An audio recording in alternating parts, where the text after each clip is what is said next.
A man stands at a fish processing station on a dock. He holds a brown fish and a roll of plastic bags in his hands. On screen text: turning in your brown trout harvest. Speaker: Jeff Arnold, Fisheries Biologist, National Park Service. So when you're done fishing at Lee's Ferry, when you catch your brown trout and you want to turn it in for your incentivized harvest reward, we have a couple of these fish processing stations down by the ramp. And what we want you to do by the fish processing station, there's a data card we want you to fill out. He sets down the fish and holds up a card in a plastic sleeve. It's got your name, your address. You can have up to 4 fish per data card. We also want you to put the river length on there, or the section of the river you caught the fish in. There is a map on the back of the data card. You can pinpoint where you caught the fish at.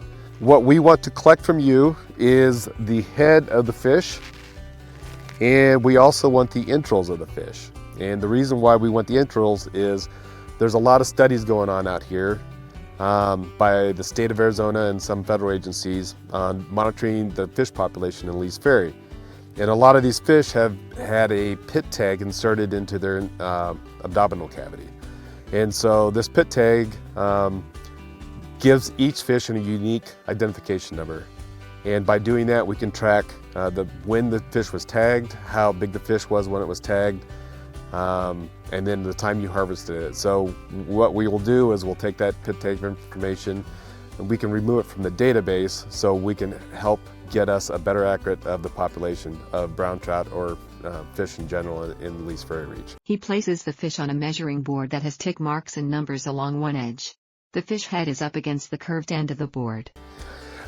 Once you get here, we want the fish length. To do the fish length, you want to put the fish up against the measuring board, the head here. You want to pinch the tail down, and we want it to the nearest 1/4 of an inch. This one happens to be 13.5 inches long. I happen to have a pit tag scanner to see if this one has a pit tag in it. And if it does, we will remove it along with the entrails, and we'll show you what it. He removed the scanner from a plastic case and presses buttons on the front, then waves it over the fish body. Pit tag looks like.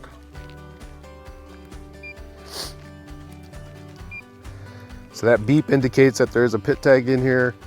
So once we cut the head off and the entrails, I'll look for those pit tag before we put it into our fish bag. When you process these fish, preferably I would like to have 1 fish head and entrails per bag, and each bag will have a tag associated with it with a fish number associated with the fish number on here, so 1 through 4. He holds up the plastic bag, a large paper tag, and the data card. Next, his hands are covered in blood as he has the fish head removed and body cavity split open. He rubs his fingers through the body cavity to remove the entrails. So this is going to be a little messier than normal because I'm actually going to look for that pit tag. This happens to be a male. It's a mature male. Oh, here's the pit tag right here.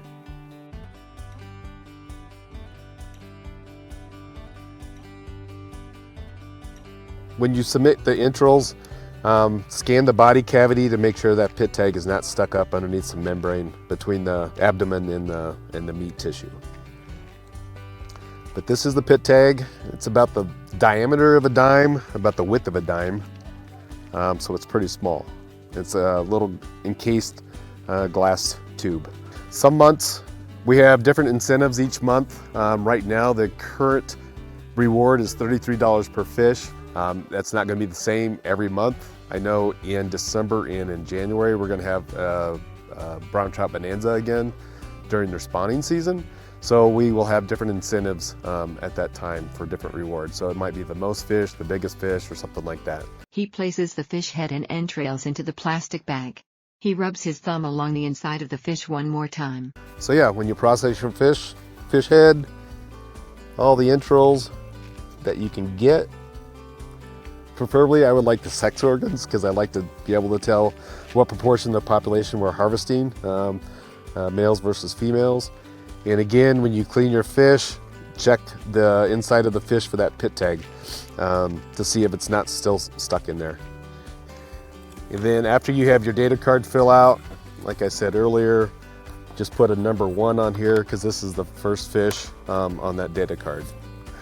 To keep the data card from getting all messed up, I'll put everything inside a larger bag. Once you're done here, right now we're at the Lee's Ferry boat ramp. About 5 miles up on the main highway, there is the Navajo Bridge Visitor Center. And when you pull into that parking lot, you'll see a sign, Incentivized Harvest Brown Trout Program. There'll be a sign direct you to the right, and there's a little courtyard with an open door there. Now at the Visitor's Center, he enters the open doorway surrounded by a rock wall. You go through this little door. We've got another fish processing center here in case you want to bring your whole fish here and work it up here. Just to the left of that, we've got a little drop box. There's a freezer down here. You put your fish head in here. These fish are collected daily and put into a secure location. At the end of the month, I collect these fish and process those, work them up at the first couple weeks of the following month that you harvested those fish, and then you should receive your check by the middle of the following month you harvested your fish. My name is Jeff Arnold, and I'm with the National Park Service. I'm a fisheries biologist here at Glen Canyon National Recreation Area, and I hope to see you out here. You and your family having fun.